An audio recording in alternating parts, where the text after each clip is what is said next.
Eran alrededor de las 8:30 de la noche del miércoles 20 de octubre cuando llegamos a la cuadra 1 del pasaje Zarratea en Breña. Buscábamos al ex jefe de campaña de Pedro Castillo, Richard Rojas. Por esos días, Rojas había sido designado embajador de Perú en Venezuela. Nombramiento cuestionado ya que es investigado por lavado de activos por el presunto financiamiento ilegal de la campaña presidencial. Sospechábamos que una reunión con el presidente podría tener lugar ahí en la casa, ya que Rojas no se había aparecido en Palacio de Gobierno. Al llegar, confirmamos que nuestra sospecha podría confirmarse en cualquier momento. 3 motos y una camioneta de la Subunidad de Acciones Tácticas SWAT prohibían el tránsito de los carros en la esquina del pasaje Zarratea con el jirón Recuay. En el otro extremo, 2 patrulleros cerraban la calle en el cruce con la avenida Bolivia. Además, policías a pie y patrulleros a 2 cuadras a la redonda resguardaban la zona. Tan extremas medidas de seguridad hacían pensar que el presidente estaba en la casa. Sospecha que confirmamos a las 8:47, cuando la camioneta Jeep de placa EGI 556, que suele transportar al mandatario, salió de la cochera para cambiar de posición. Mientras el auto se acomodaba, el sobrino del presidente, el joven Fray Vázquez Castillo, salía a escena para recibir a las visitas.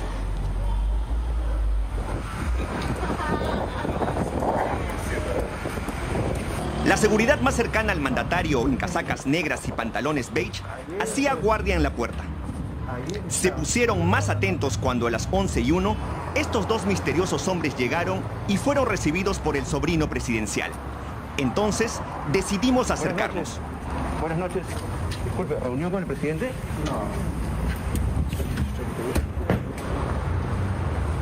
Antes de entrar, los 2 hombres esperaron cerca de 1 hora en este auto guinda de placa AGU 254, que pertenece a la compañía Empresa de Representaciones María de Jesús. El chofer negó que sus acompañantes hubieran entrado a la ya famosa Casa Zarratea. ¿Qué tal? Disculpe, ¿tiene una reunión con el presidente? No, pero las 2 personas que estaban en el carro entraron a la casa del presidente. ¿Usted no está aquí con 2 señores? No, estoy buscando el mapa. ¿Atrás? ¿O el de adelante? El de adelante. Ya, gracias, disculpe la molestia. 44 minutos después que la policía advirtiera nuestra presencia, el presidente dejaba la casa. El malestar de sus custodios era patente. No me pongas la mano encima. Ahora la placa. No me pongas. ¡Presidente! Quien también lucía incómodo era Fray, el sobrino del mandatario. ¿Es normal que el presidente tenga reuniones aquí? Hola. Solo eso, porfa, ¿no me podrás decir? El presidente se fue, pero los 2 hombres misteriosos no. El auto guinda que estaba listo para recogerlos se acercó a la esquina del pasaje Zarratea con el jirón Recuay, pero al darse cuenta que aún no nos íbamos, aceleró. Es entonces cuando un encubrimiento extraño empezó. A las 12:01, este lujoso BMW llegó a Zarratea para rescatar a los visitantes, mientras el auto guinda daba vueltas a la manzana. Hola, ¿qué tal? Para nuestra sorpresa, a las 12:20, el sobrino del presidente salió y se fue en el persistente auto guinda.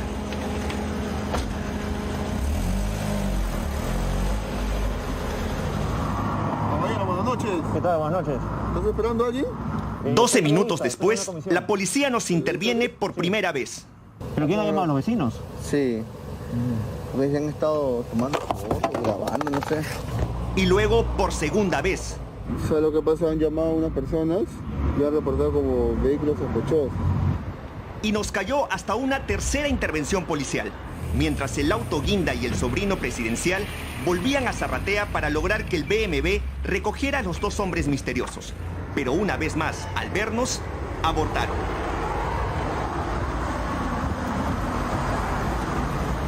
Es entonces cuando la policía se pone hostil y hasta llega el comisario de Breña. Intervengo al señor, por favor. Me han intervenido 2 veces, señor. Hasta 3, hasta 4 en nuestro trabajo, señor, como policías. Pero Intervengo, señor. Y La especial molestia del comisario tenía también una motivación especial. Hay un vehículo que se llama Guinda, que se ha acercado indicando lo mismo, que hay unas personas que están... Un guinda de placa AGU. Creo que sí. Ya era la 1:20 de la madrugada. Los misteriosos visitantes no salían. El BMW se fue y en su reemplazo llegó esta camioneta al rescate. Pensando que ya no estábamos, salieron. Salió. La duda nos hizo seguirlos. Llegamos hasta la zona de Campoy en San Juan del Urigancho, donde uno de los hombres bajó. Una pregunta, quería saber cuál es el motivo de la reunión con el presidente. No, tranquilo. Sí, pero quería saber el motivo, ¿por qué tanto misterio? Yo voy a visitar a mis amigos, nada más. ¿Es su amigo el presidente? No, a mis amigos. ¿A quién visitó entonces? ¿Cómo? ¿A quién visitó? A mis amigos, Tania. ¿Usted no se reunió con el presidente? No, yo para nada. Pero su sobrino lo buscó y lo hizo entrar. No, pero para nada. Ninguna reunión. ¿Su nombre? ¿Ah? Carlos Ponce. Todo era tan extraño que se prestaba para toda clase de sospechas. El secretismo, el encubrimiento. ¿Acaso el presidente estaba rompiendo la ley de transparencia?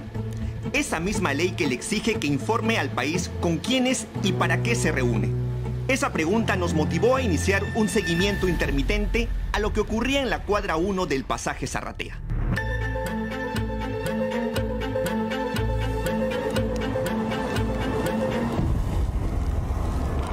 Nuestra guardia empezó el viernes 5 de noviembre. Ese día a las 9:41 llegó el auto blanco que Fray Vázquez Castillo, el sobrino del presidente, usaba días atrás. El Chevrolet blanco de placa BMW 324. 20 minutos después, repentinamente, esta camioneta Jeep aparecía. Otra vez el despliegue de seguridad hacía pensar que el mandatario andaba por Zarratea. El dato lo confirmamos a los pocos minutos. La misma camioneta asignada al despacho presidencial había vuelto a Breña. Pero, ¿por qué esta vez la camioneta que traslada al presidente no había ingresado a la cochera de la casa? La respuesta es que estaba ocupada por esta camioneta de placa AFD 363, que pertenece a la empresa Riflopá. Una empresa que tiene como gerente general a Juan Ricardo Flores Chipoco, un aspirante a político que ha candidateado 5 veces a diferentes cargos públicos. Este año fue señalado como uno de los financistas de las marchas que impulsan la vacancia contra Pedro Castillo. La camioneta de Riflopá se marchó, pero otro carro de otra empresa apareció.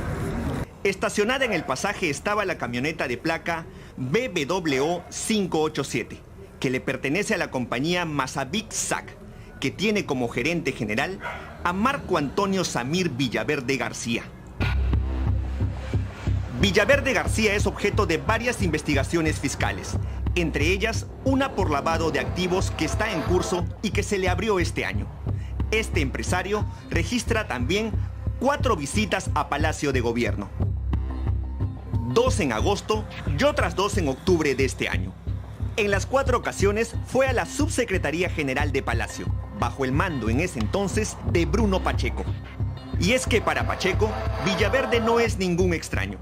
Según la declaración jurada del exsecretario, trabajó como jefe de selección y capacitación de personal en Vigarza, una empresa de la que Villaverde fue apoderado. La camioneta Toyota negra de Masavic estuvo ahí hasta las 11:20 de la noche, hora en la que el presidente Castillo se fue, momento que nuestras cámaras no lograron grabar. Pero 2 días después, el domingo 7 de noviembre, a las 9:50, tuvimos mejor suerte.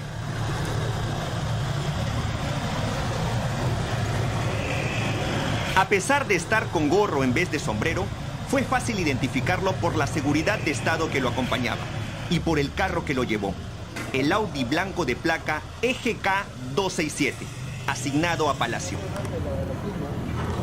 A los 19 minutos de la llegada del mandatario, reapareció la camioneta negra de la empresa Masavic. Para nuestra sorpresa, era conducida por Fray Vázquez Castillo, el sobrino del presidente. El sobrino entra y a los 2 minutos vuelve a salir con cautela para ayudar a una misteriosa mujer que entra a rauda a la casa Zarratea. Luego de 1 hora con 20 minutos, a las 11:43, el sobrino presidencial salió a mover el vehículo que manejaba para que su tío pueda marcharse. El auto que trajo al presidente se marchó y 3 minutos después el sobrino reapareció. Esta vez con mayor cautela. Miraba a un lado y al otro antes de que la misteriosa mujer saliera. Esta vez con un gorro.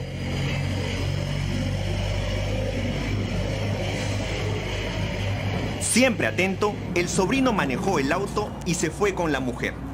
Ya era casi medianoche. En los siguientes 2 días, el presidente Castillo no reapareció por Zarratea, pero otro funcionario público sí. Mejor dicho, otra funcionaria pública sí. Eran las 7:24 del miércoles 10 de noviembre. La mujer que usted ve se llama Jacqueline Guadalupe Perales Olano y es gerenta general de la Superintendencia Nacional de Bienes Estatales desde septiembre de este año. La entidad que gerencia Perales es un organismo adscrito al Ministerio de Vivienda y controla todos los bienes de propiedad del Estado. A los 10 minutos llegó este auto de placa ASO 219. De él bajó Raimundo Roger Valverde Ríos, un abogado vinculado a la asesoría del rubro minero. 7 minutos después, la gerenta general de la Superintendencia Nacional de Bienes dejaba la casa. A los pocos minutos se hicieron presentes también estas 2 personas. Primero este hombre de camisa blanca y luego este otro de casaca azul. Luego de unos minutos, a las 8:21, el abogado Valverde Ríos se retira. Minutos más tarde, el hombre de camisa blanca hacía lo mismo y el de casaca azul también. Pero esta vez acompañado, se iba en la camioneta Mercedes-Benz blanca de propiedad de Tania Maritza Peralta Sánchez. Tania Peralta es paisana del presidente. Nació en Chota, Cajamarca. Es socia de Segundo Alejandro Sánchez Sánchez, dueño de la Casa Zarratea. Vivienda a la que 4 días después, el 14 de noviembre, la Jeep presidencial regresaba.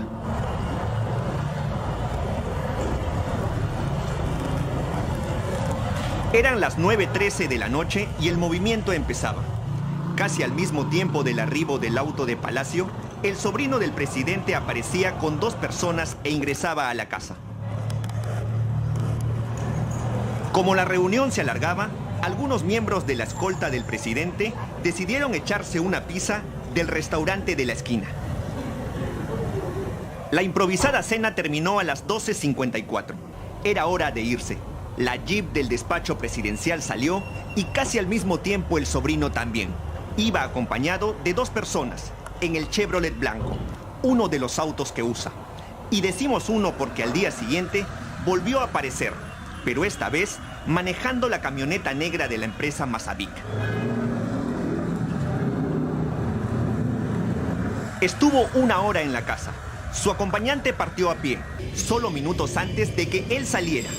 Fray Rodríguez Castillo volvía horas más tarde, a la 1:43 de la madrugada del 16 de noviembre, para quedarse a pernoctar en la casa. 3 días después, el viernes 19 de noviembre, la casa también estuvo ajetreada. De nuevo los vehículos asignados a la presidencia y seguridad del Estado desde las 8 de la noche. Había muchas visitas. Primero llegó un grupo de señoras. Solo ingresó una.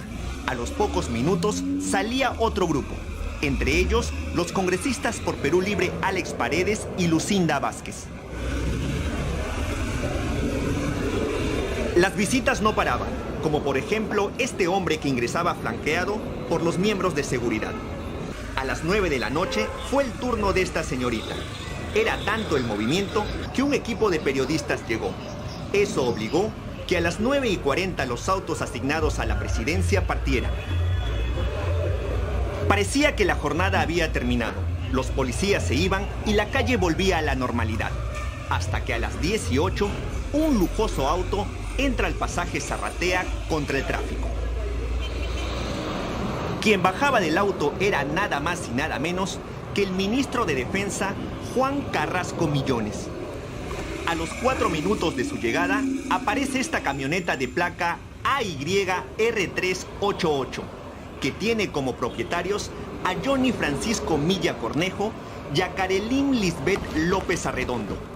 Quien baja del auto sería esta última. Carelín López Arredondo ha tenido contrataciones con el Estado. Ha visitado Palacio desde que Castillo es presidente en 6 ocasiones, 2 en noviembre, 3 en octubre y 1 en agosto. Sus reuniones fueron con el propio Pedro Castillo y con el exsecretario Bruno Pacheco. No es ajena a la política. En el 2016 aportó 18,000 soles a la campaña de Keiko Fujimori. La mujer se retiró de la Casa Zarratea a las 10:55.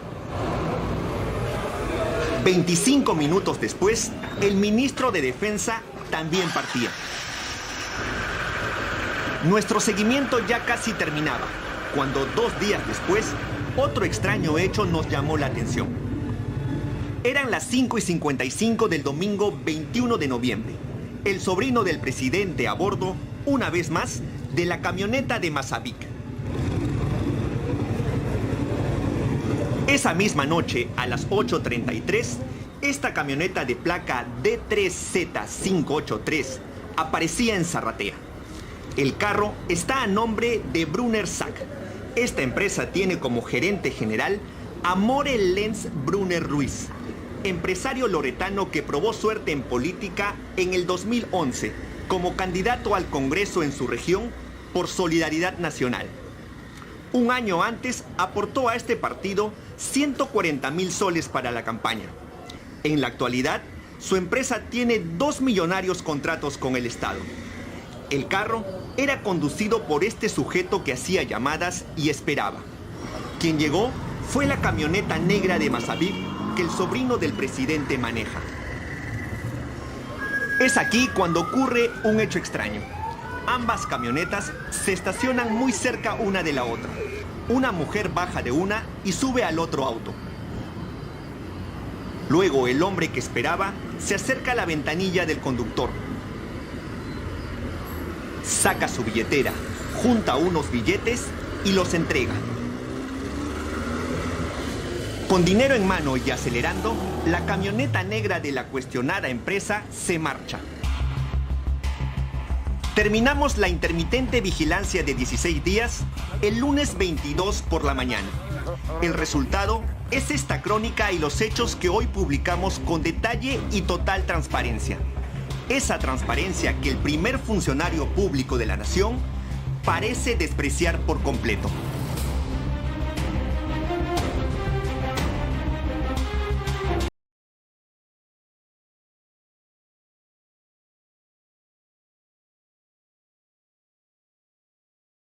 Se encuentra con nosotros el abogado Eric Iriarte, especialista en temas de transparencia. ¿Qué legislación estaría violentando el presidente Pedro Castillo al sostener o mantener estas reuniones de trabajo privadas?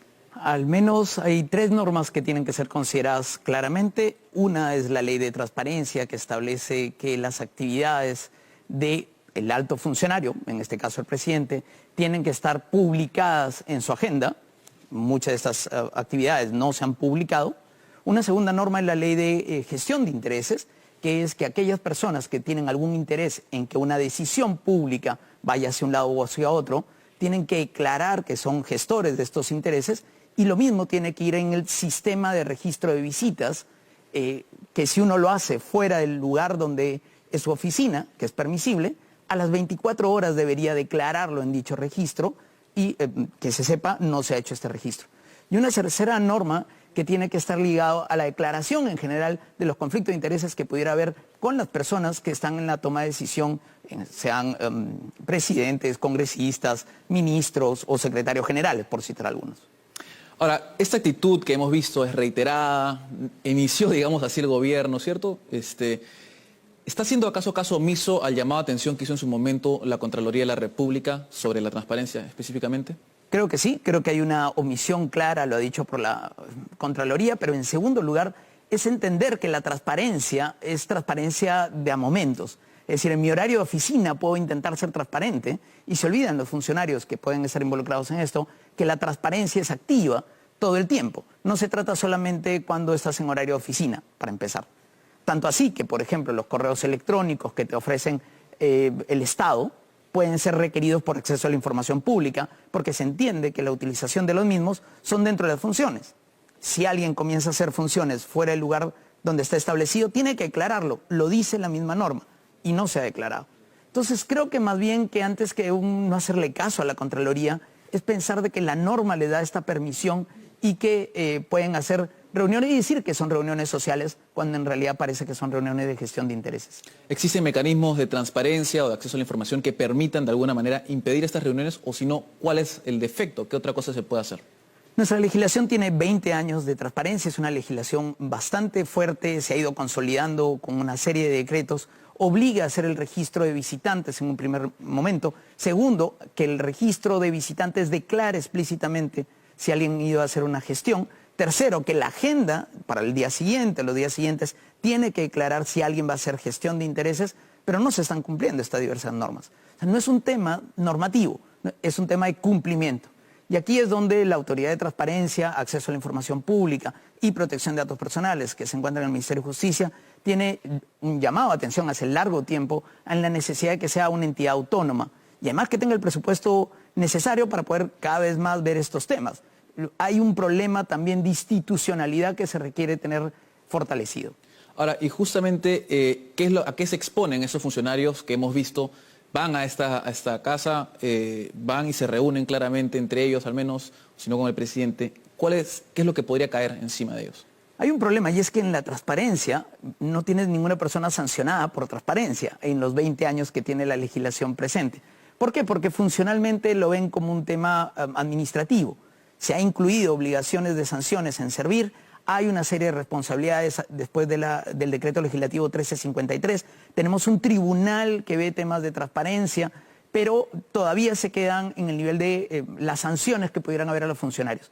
Más bien, todo el tema penal está quedando muy de lado. Hay algunas opciones penales que pudieran haber, pero a la fecha nunca ha habido un solo caso de ni siquiera la Fiscalía iniciando porque alguien no brindó la información activa, que es lo que debe hacerse, ¿no? Ahora, ¿cuáles son los límites exactamente y a quiénes competen, cierto? Porque me imagino que no es lo mismo para un funcionario de un rango un poco más bajo que de un funcionario un poco más alto. Pueden reunirse con quien quieran en su casa, pueden tener las reuniones con todos los funcionarios de negocio, digamos un cumpleaños y van todos los funcionarios del Estado. ¿Eso es normal? No, hay una serie de reglas que está en la Ley de Gestión de Intereses, está claramente delimitado que los altos funcionarios, de nuevo, presidente, congresistas, ministros, secretarios generales, encargados de entidades autónomas o similares, o personas que pudiendo tener un puesto muy específico puedan tener una responsabilidad. Y es el funcionario de más alto rango con la Oficina de Recursos Humanos quien tiene que declararlos. Bueno, habría que conocer el registro de eso donde está. De otro lado, nuestro registro de visitas, que debería ser accesible en línea permanentemente y que lo es, tiene que mejorarse porque tendría que declarar quiénes van por gestión de intereses o quiénes van por reuniones de trabajo. A su vez, tiene que crearse una cultura de transparencia. Y ese es uno de los principales problemas que entiendo que Servir ya ha estado tratando de trabajar para mejorar esta cultura de transparencia en los funcionarios públicos. Muchísimas gracias por esta entrevista. A ti. Señor Iriarte.